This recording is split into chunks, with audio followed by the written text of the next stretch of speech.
Hello, everyone. Welcome back to the Dating After Divorce podcast as part of the Remarriage Club series that I hope you all have been enjoying. I am interviewing another amazing lady who has been divorced and is now remarried and has an awesome story to tell you about exactly how she did it. So I have with me on Zoom Jennifer Major.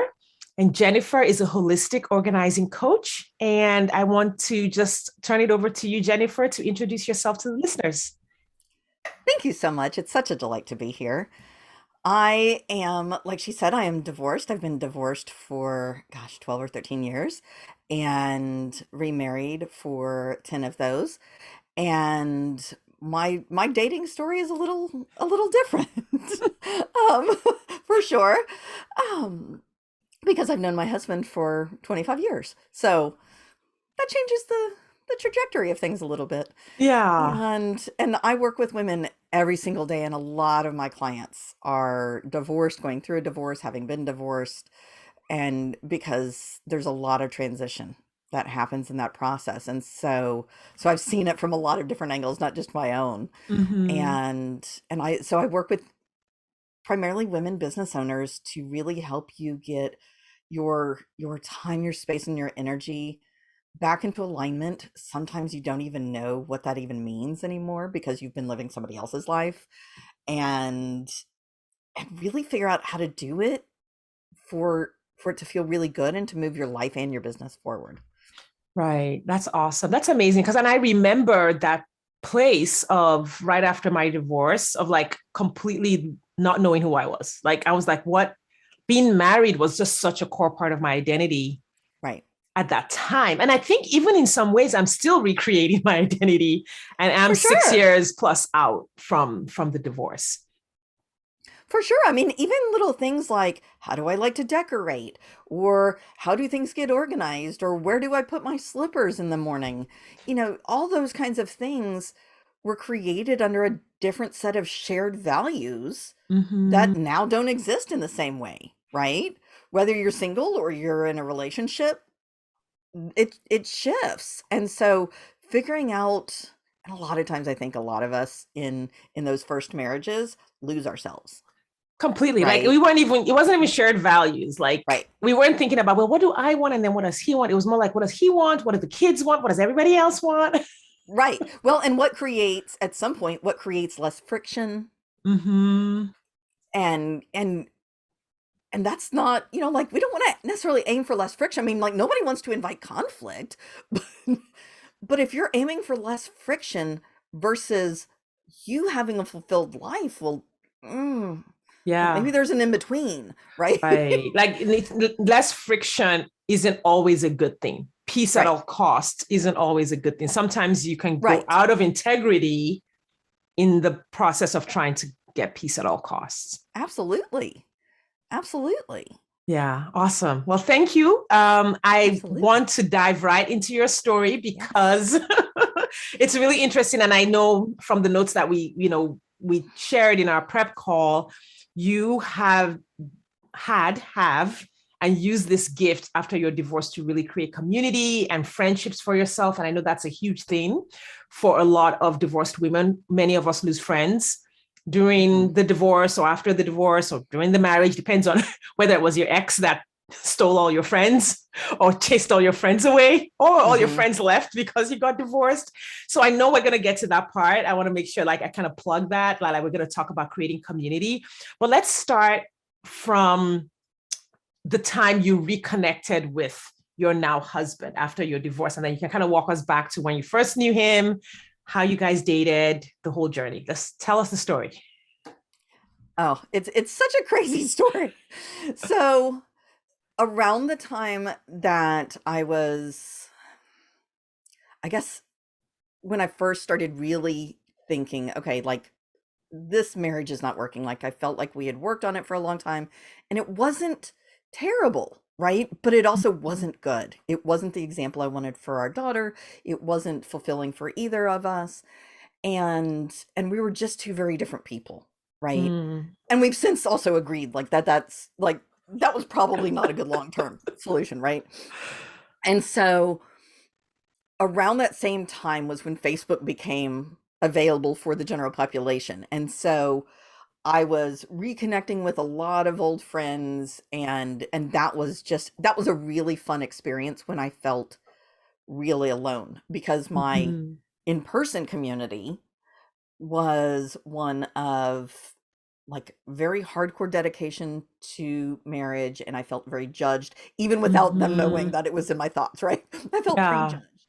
And so I wasn't really open to many people about thinking about it, going through and doing it, that kind of thing. And so so it was nice to sort of have these old friends who didn't know anybody in my current life necessarily, Mhm. but really could just like jump in and like love me and like me for where I was, right? Many of us were going through divorce at the time, which was a little wild, right? And I think some Mhm. of it was just that stage in our lives. We were, mid 30s, mid to late 30s. Many of us have been married for, 10 plus years, some less, some Mhm. more. And I think many of us had kind of hit that wall. And so there was some community in that. Yeah. There was a big hurricane around the same time, and big life events, big natural disasters sometimes create, their impetus, right? Mhm. They didn't make the divorce happen. They didn't make the marriage bad. They didn't, right? But they It was put kind of pressure just the on what was impetus. already on the cracks that were already there. Right. For sure. And so there were a lot that came from that too. And so in that process of reconnecting with all of these old friends, high school and college and old jobs and that kind of thing, because the only place before that really to stay connected was kind of sort of LinkedIn, but Mhm. not even really. And so so through that I reconnected with several friends from this tech startup that I had worked with, and it was just like it was that job that like changed my career, right? And those became my family because we worked 90 hours a week. Those were my people. Mhm. And reconnected with Greg in there, who's my now husband, and he was like my brother when we worked there together. And so I was just, we had kept in touch for a little while after and then fell out of touch. And I'd always wondered, like, wonder what happened to him. I knew he was married, I knew he had a daughter, but that was all I knew. And so reconnected with him at the same time. He was going through a really hard time. He was going through a divorce as well, and lots of other hard stuff. And he was in Minnesota, I was in Texas, and just sort of walked through and supported each other through it, because we had been such great friends before Mhm. that when we reconnected, that just like that trust and understanding just came right back, right? Right. In my head, there was nothing more. Right. Because you said you weren't like ready to date. You weren't like, I No. want to get what were your thoughts about dating again and getting remarried after your divorce? I think I always knew that I would probably get remarried, Mm-hmm. and that I would date again. The idea of online dating seemed really scary, because that was the world I didn't know anything about, because that didn't exist when I dated before. Mm-hmm. And, and trying to figure out how to juggle that with a little one. And, my daughter at the time was like 2.5, 3. And so like, how do I juggle all of that and a business and, all the things. And so that just seemed super overwhelming. And so it was basically that whole like, okay, I'm just gonna push that like way out. Like, Mm-hmm. yes, it's a possibility. Yes, it's something I'm going to do, but like I'm not even gonna think about that right now. There's too many other things to sort of figure out. And Mm-hmm. so I was not in a rush at all.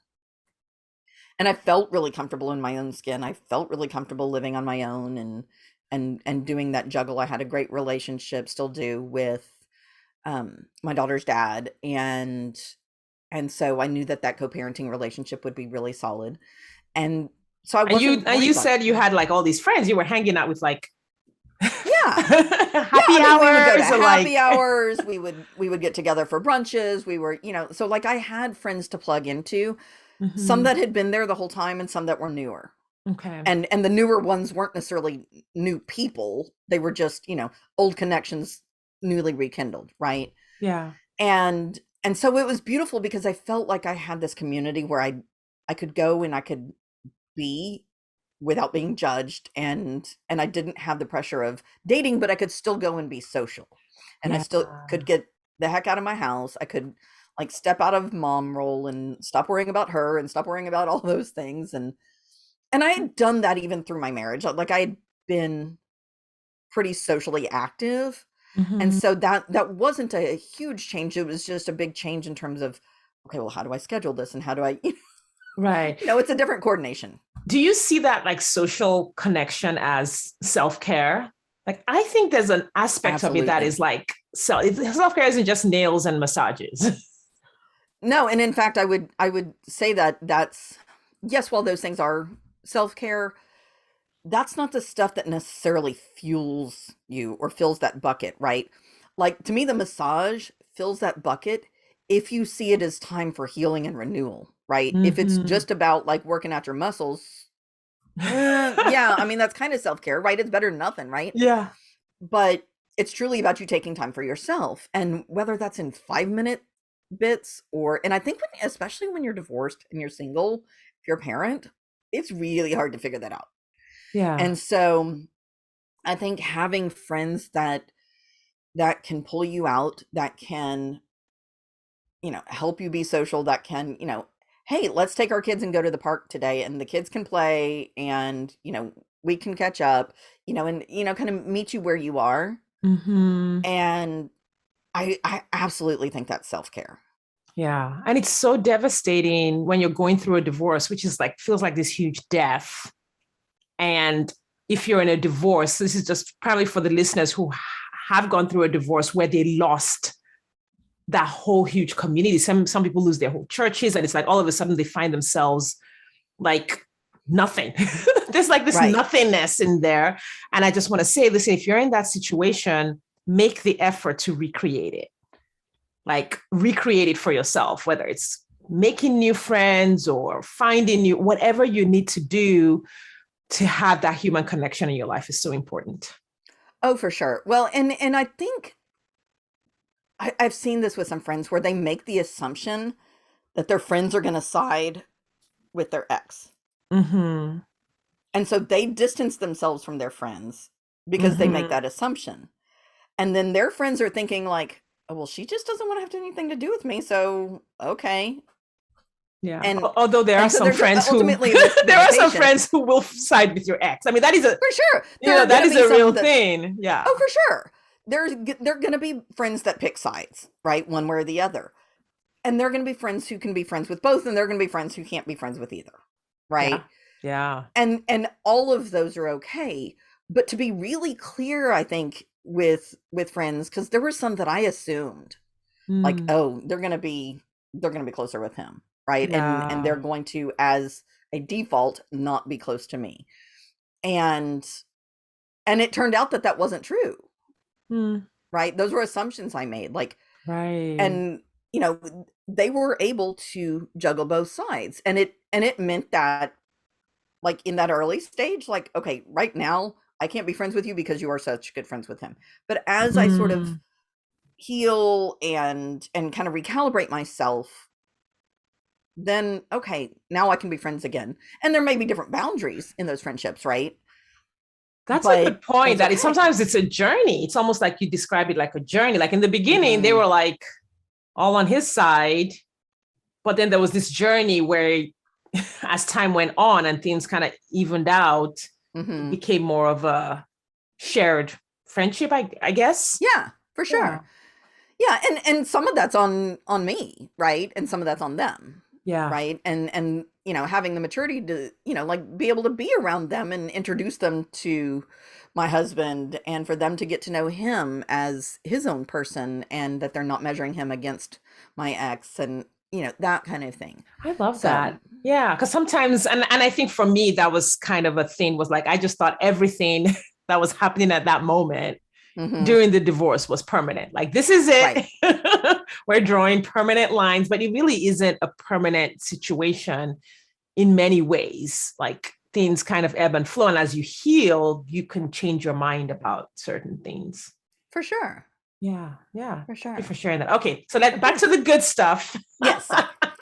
So through that process, I mean, he and I, like, became really close friends again and really supporting each other through the muck, right? Mm-hmm. And he came down to visit myself, and I mean, and he's got lots of friends in the same town. Um and I mean, like, he stayed at our house with us. I mean, So he I used was to still in the house live with where my you ex-husband. live. He used to Yeah, live he where used to you live, and live. he Yeah, left the state. yeah, Okay. yeah. And so he came in town to visit people. He, a couple of the nights he stayed at our house, like, Mm-hmm. where my ex and I still were living together. And I mean, so, like, truly just like good friends, nothing more. Yeah. And um and then I started getting things kind of more planned out and in concrete of, okay, this is when I'm moving out, and this is, kind of how things are, because I was the one really driving that process. And when I decided I was going to move out, or sometime after that, I mean, I think it was actually after I had already moved out, he was like, so what would you think about dating? And I'm thinking he's talking about, like, general dating, right? Like,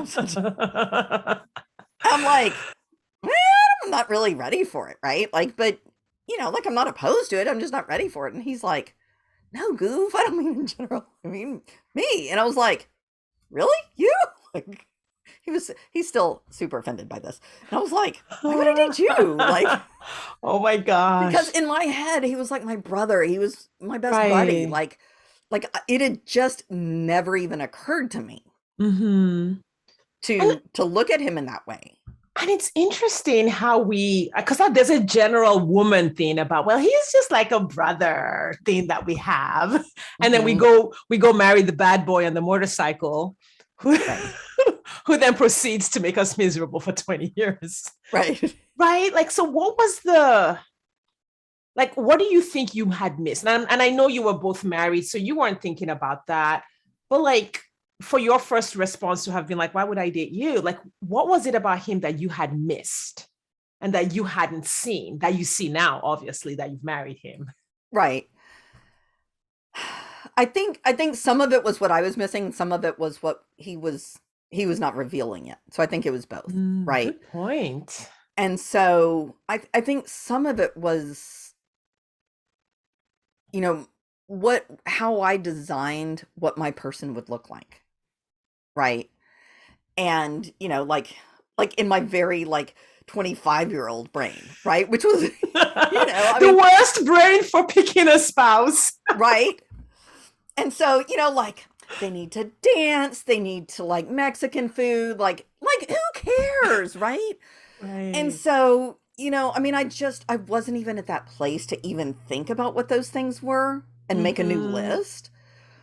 And so, and just the idea of doing a relationship so soon after, even though at some level my marriage had been dead for a while, right? Mm-hmm. We were, he and I were really good, sort of partners in crime. We're a really good team.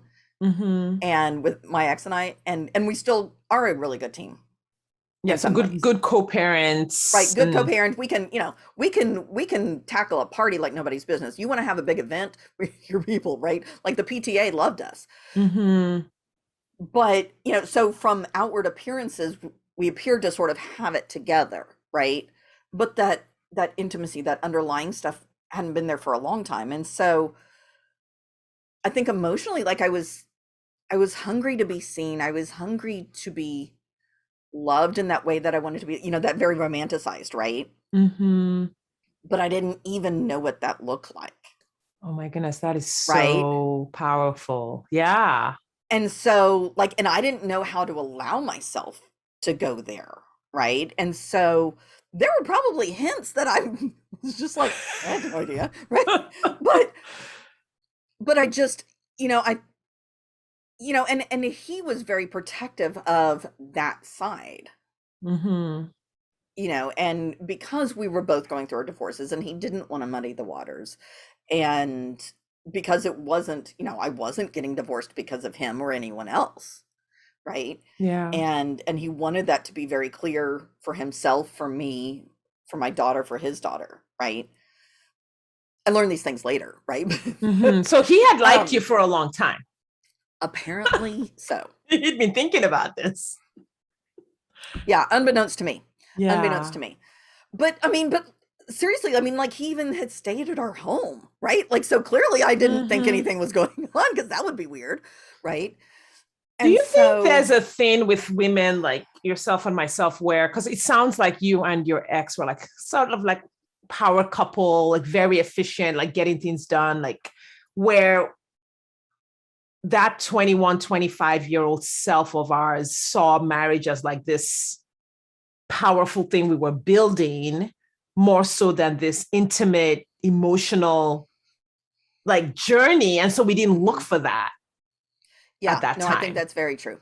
I do think Yeah. that's very true for sure. Sounds similar. Like I have an episode why I married my ex on this podcast that talks about like there was just a little bit of ambition and things in my head, and he was the right image for that.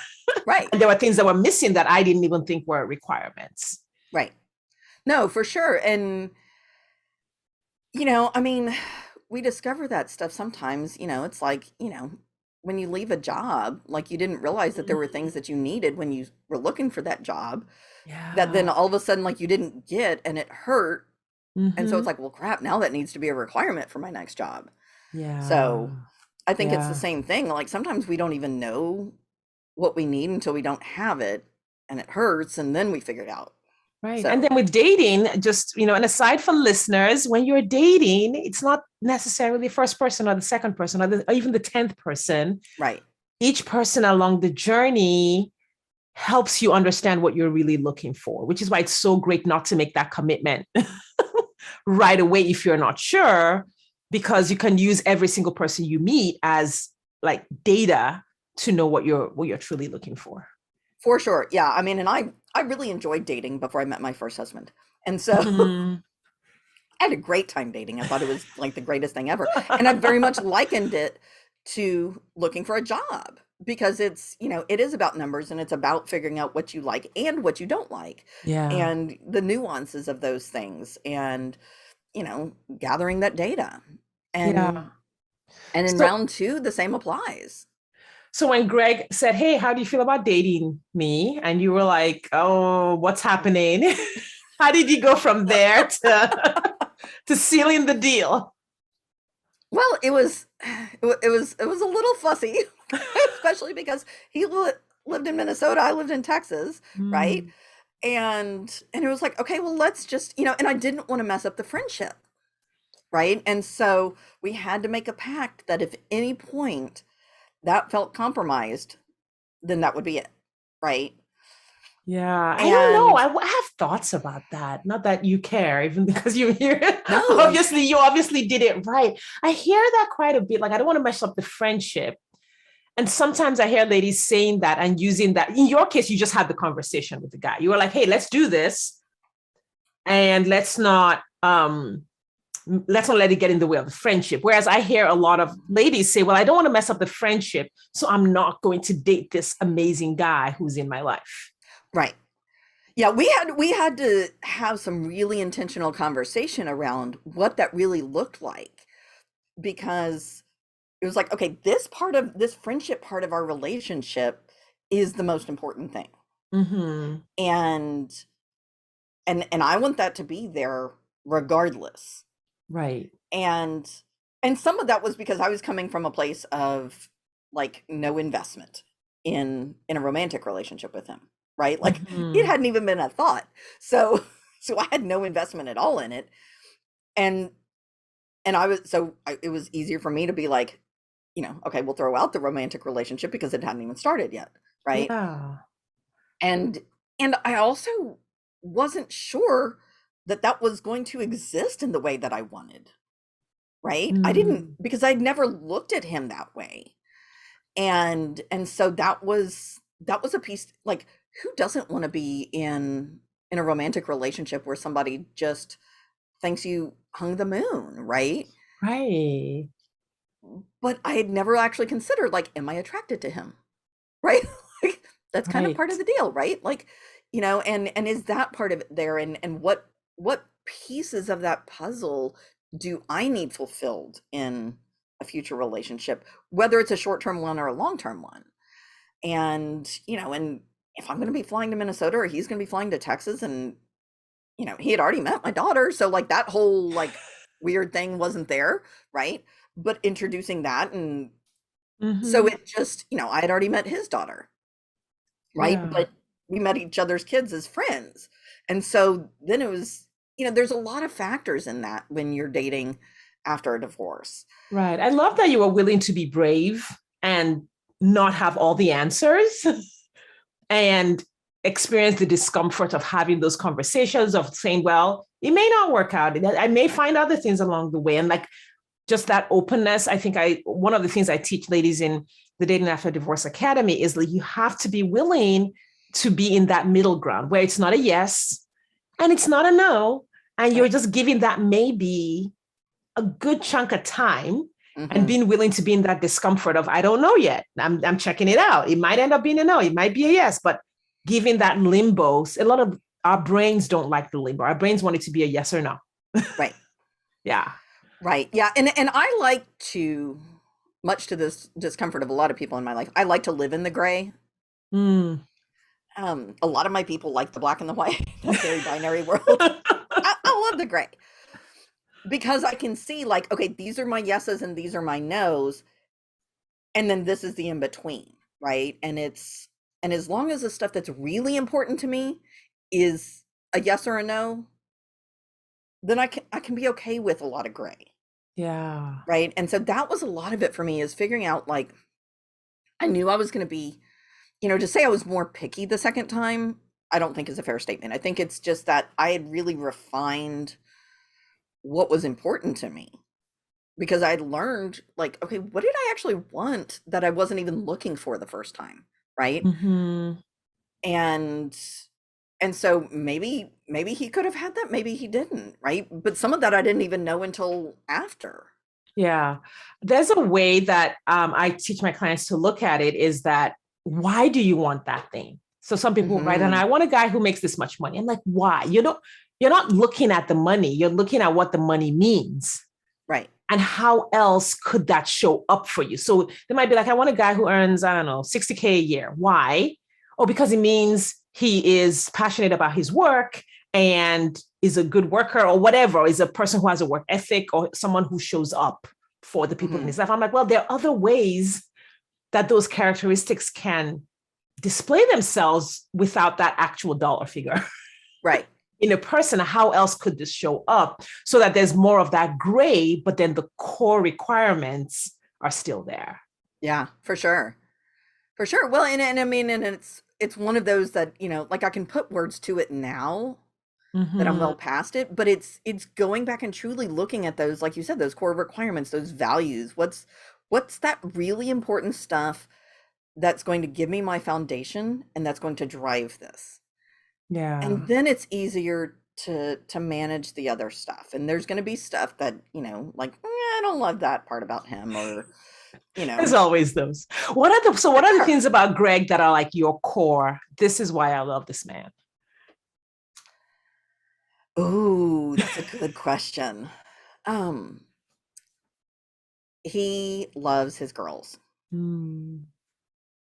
and bless him, he is surrounded by girls. Like we got a boy dog so that there was one more boy in the house. We've got four pets. Three of them are girls, two daughters, yeah, and me. So there's a lot of girls in his life. Yeah. But he loves his girls, and he loves experiencing life with Mm. each of us. He's a very experiential person. Yeah. And He so engages, like he he is engages. engaged Yeah. with the people in his life. Yeah, I for love sure. that. Um, if there is something really tough going on, I know that he is my person, Mm. right? Wow. Like emotionally, that he can physically be there if there's something that needs to happen, like he's on it. And um, do we have time for a little story Oh, around of that? course. Okay. Yes, we do. So this is when I knew like this might be my person. Okay. So it's a it's a weird time to know that.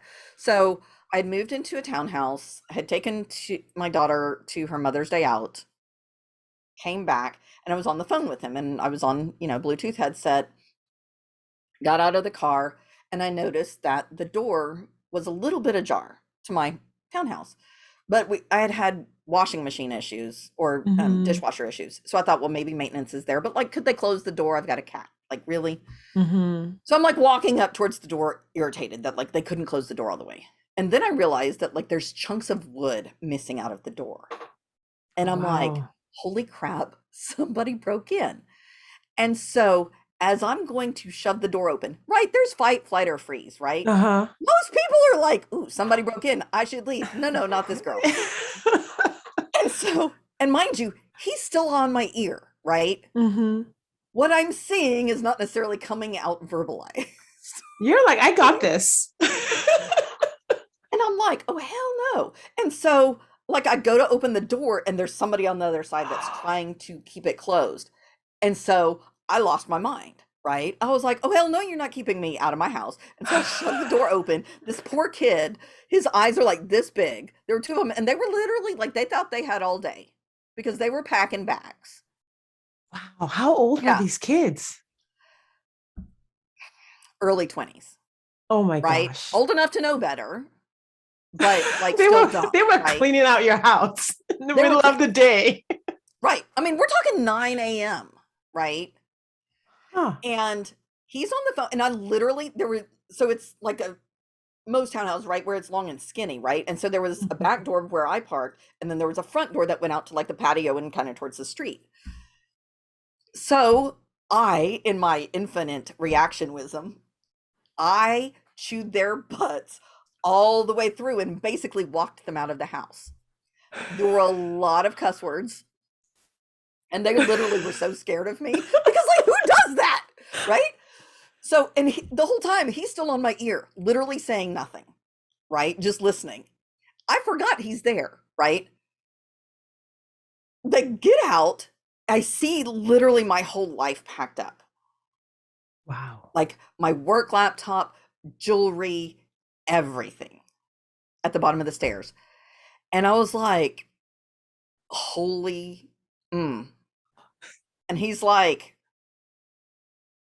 what did this poor maintenance guy do? Because he's thinking it's still the He's maintenance guy with the thinking the dishwasher, maintenance right? guy. Oh my gosh. Because I'm like, put down my laptop, get out, you know, like all these things, right? And he's like, what did this poor maintenance guy do? And I was, and that's when like all of a sudden I like broke down, right? Mm-hmm. And I'm like, oh my God, these people broke in and they were packing up my life and blah, blah, blah. And he's like, take a deep breath, call the cops, and then call me Mm. back after. Okay. And so I did. I mean, I called the cops. They came over shortly thereafter. They were like, you know what? Here's the thing: is that you're probably we're probably never going to find them.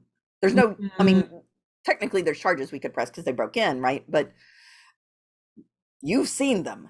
You Yeah. now live in the safest place because they're going to tell everybody, don't go there because this crazy woman lives there. She'll chase you out, right? Yeah. And and then I called my ex and I was like, okay, I need her to stay with you tonight because Mm-hmm. I need to be able to get this place back together and the door is a mess and this, that, and the other, right? Like, so can you pick her up from school and all this? Had a friend come over and help me kind of like put things back together because people, I mean, they had rifled through my drawers. I mean, like everything was out of place, right? And then I get this call from Greg and he's like, so our friend is going to come over. He's going to bring some things to block the door. He's going to bring a little alarm thing and all these other things. And so that Wow. way that you know you're safe and I know you're safe. And I was like, huh? He's like, well, I can't be there. So I called this mutual friend of ours and he's going to come over and he's going to take care of this for me. I've already sent him the money. He's going to go buy the things. He's going to bring them over and he's going to get you set up. Wow. Oh, Did you ever feel so well taken care of? right. And that I didn't even ask to be taken care of. Right. Yeah. And that it was like at such a core level, right? Like Mm-hmm. it was my basic safety, Yeah. right? And the safety for my daughter. And it was just like, oh, oh, he might be my person. Like, Yeah. yeah, like I could, because I mean, like it's easy to get caught up in the feelings of the good stuff. But what But when happens it's when life yeah, when it hits happens? the fan, like you want to know, like that's when your person's going to be there for you, and that it's not going to be too hard or it's not going to be too whatever. And even better that he could be there for me without having been asked to be there. Right. And Yeah. how, like, because like I hate that question, like when I'm super stressed, like, well, let me know what I can do for you. I know. It's like by the time I think of what you can do for me, I will have gotten it done. So thank you. Right. Right. So, that there were things that I didn't even know, security things I didn't even know existed that apparently I needed to have.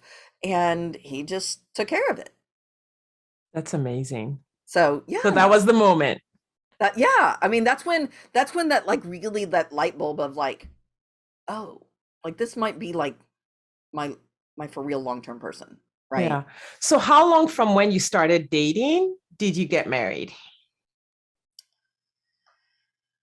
A little over a year and a half. Year and a half. That seems to be the average. Well, I mean, I've interviewed some ladies who have been longer, but the average seems to be right around 18 months to 2 years from the beginning of the relationship to the commitment. How Yeah. did you have to work through a lot in between in terms of just like are we right for each other, or the logistics, or things you had to integrate, or once you knew, were you like, oh yeah, we're good? Well, the first 6 months were brutal because we weren't living in the same state. Mm-hmm. But at the same time, it forced us to have a lot of conversation. Like we talked a lot. And so, especially because I had a little one, right? And so like she's Mm-hmm. in bed at 8, so like I've got time. Yeah. Right. And so we were able to talk through a lot of that kind of stuff. And we already knew each other. Like we knew each other at our base level beforehand. And so there wasn't that getting to know each other warm up, right? When we started dating, like we already really knew each other and we already had a certain level of intimacy established and trust and Yeah. all that. And so, but those first 6 months were really hard because we were living in different places. We invested a lot in each other in conversation. Okay. And we would both go buy the same book and read the same book, or we both like get the Oh, same like, note cards of like fun things to do for couples or that kind of thing, just to kind of a lot of those kind of exploration kind of things. yeah. And because like when you're in front of each other, it's easier to sort of have that more natural conversation. And online wasn't near as easy as it is now. Mm-hmm. And it's Um, interesting, even when you're with each other, I don't know that it's necessarily easier, because I think either way, opening yourself up to someone else, either to tell them the hard thing or to ask them the hard thing or be in the hard conversation, I think it's a challenge, because I sure. have clients who are dating in person and it's still the same work that they have to do. My husband and I, even though we've been married over 2 years now, we still do that. We buy cards, conversation Hmm. cards, and we will read books together or read books and talk about them. Like Hmm. that work is just always needing to be done. It is, and I think it's easy, like, especially as you go through the process of, like, just being married in life and that kind of thing, it's easy to get away from that, Mm-hmm. and and it's always a good idea to, let me resurface some of that old stuff, or, I mean, like, love languages. Love languages is built into our family dynamic. I mean, like, we all do the quiz every single year, and we, It like, even have, changes like, a little chart. sometimes. It Yeah. does shift, yeah, and especially with our girls, right? I mean, like, a 5-year-old is very different than a 16-year-old, right? Right. Gifts were top of the list for a long time. And Yeah. so knowing how to not just interact with each other, but also with our girls. And, Hmm. and then when the oldest moved out, and then that changed the family dynamics because now we're a house of three rather than two or Hmm. four. And so, um, Yeah. So what is your like, if you want to give the listeners like just one piece of advice around dating, what would your one mhm. piece of advice be?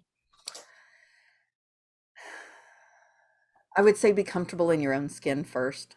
Mm, Like, that's be so good. comfortable being by yourself, entertaining yourself, going out to eat by yourself, because then anybody else who comes into your circle is just going to add another layer for you. Mm-hmm. They're not there to fill something. Yeah. And Yeah. and I think that's where it's so easy to get into bad relationships, is when you're looking for that other puzzle piece. Right. And that's Yeah. that's not what they're And there I, for. right. I agree with that. I think it's so hard to quantify. I think for a lot of people, quantifying what does it look like to be comfortable with myself, like, and relationships. This is one of my challenges as a dating coach, is that you say one statement to one person, it means one thing, to another person it means something entirely different. Right. Right, some people are like, oh, I'm totally comfortable with myself, I'm totally comfortable being alone, but what they've done is they've filled their life with work, so they think they're comfortable being alone, but they're using work to cover up Mm-hmm.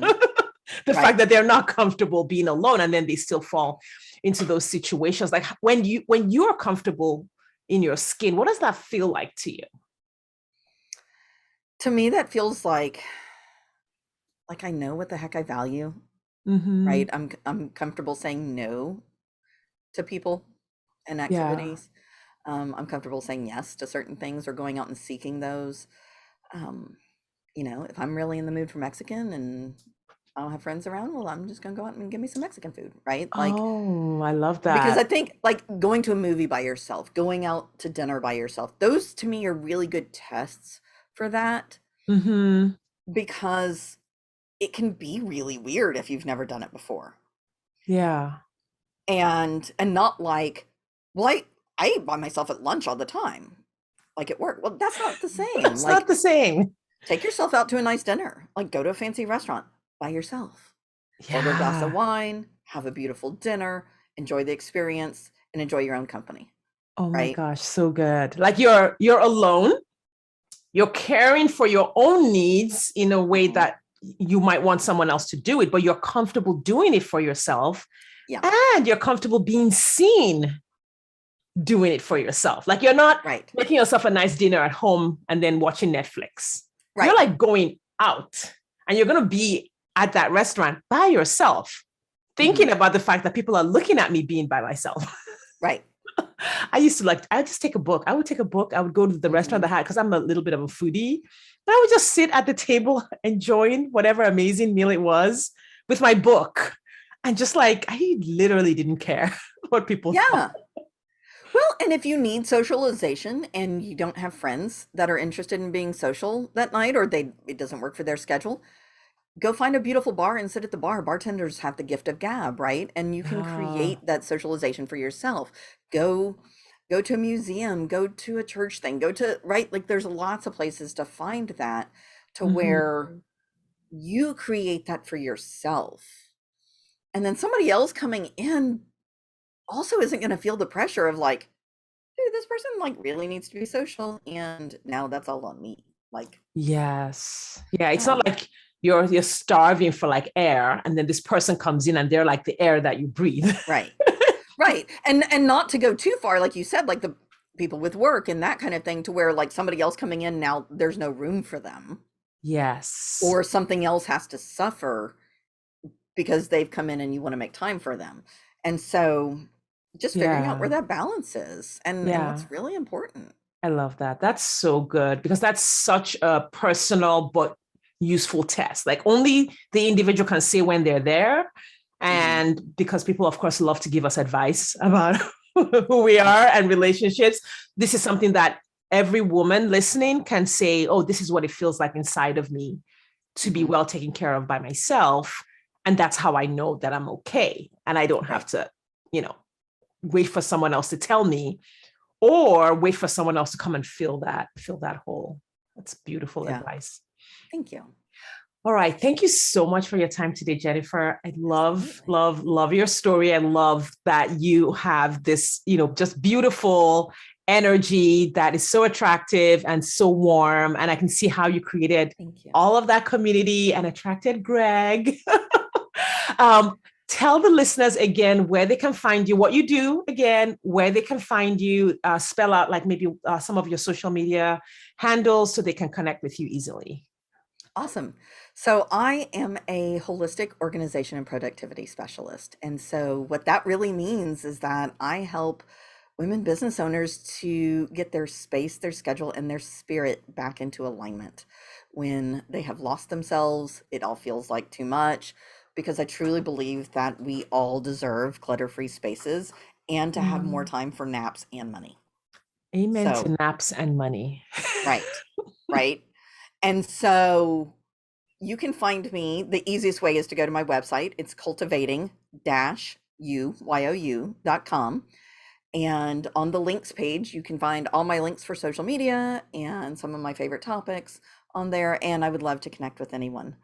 I've got a free Facebook group where people can come in and get that kind of support all the time, as well as a beautiful membership where you're more nurtured and coached and given skills, because we don't come out of the womb with these skills, though we think we do, right? There's this, the patriarchal BS, right? That like as women, you should be good Yeah. at time management and organizing and household management and blah, blah, blah. So that we don't have to do it. Right? It's all BS, right? It's all BS, right? So A, good. we're not supposed to come out good at it. And B, we're not supposed to necessarily do it all, right? Right.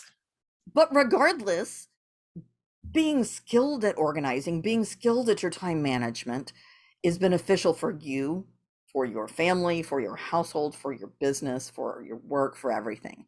And Mhm. so coming into a space where you can grow those skills, you can get more comfortable with it and get more comfortable with figuring out how to delegate and educate out so that Yeah. it's not all on you. So good. All right, everyone. So, You have heard from Jennifer Major today. Reach out to her, visit her website, cultivating-u.com, follow her on social media. And I hope you've enjoyed this conversation just about what it really looks like to create this a whole new relationship, right? And to do it in a way that has you exploring who you are and what you really want, not so much just like grabbing random tips from everywhere and trying to put it together, but really building a relationship in a way that takes into consideration who you really are, what you want out of the relationship, and has you showing up as the real you. So I think those are some of the things that I took away from today's conversation. Jennifer, thank you again for your time. my pleasure. And for everyone listening, thank you for your time and attention. And I will talk to you next time.